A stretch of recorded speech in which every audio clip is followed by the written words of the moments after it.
Europa Edizioni presents The Other, a Middle Eastern Story by Marina Ergas.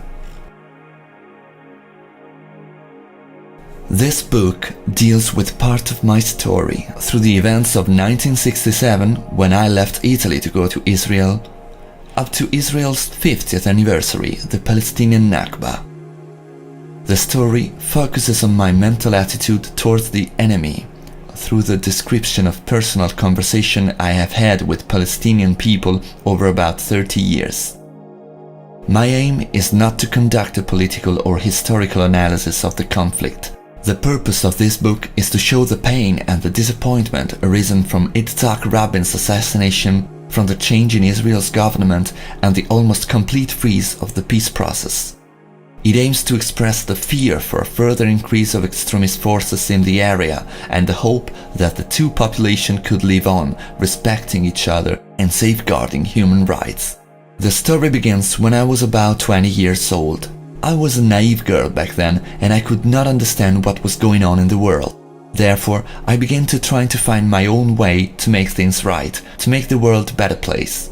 In order to achieve my goal, I questioned every idea, opinion or behavior that I had been shown or taught. That made me a rebel.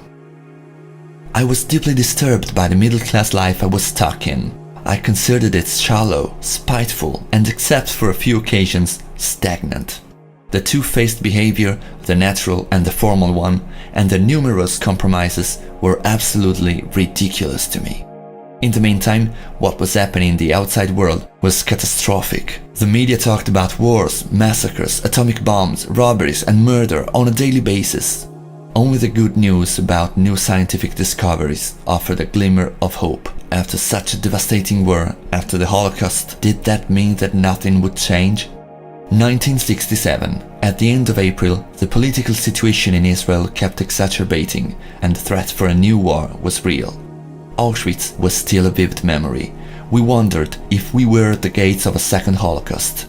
Holocaust, we were born and raised with this name in our ears, and it will always accompany us until we die. Destruction and extermination. The state of Israel is the only thing that can deter a new Holocaust, and now the danger is down there, in that region. I would have never forgiven myself if I had stayed at home in Milan doing nothing to help those people who had already been decimated in the concentration camps. I wanted to do my part.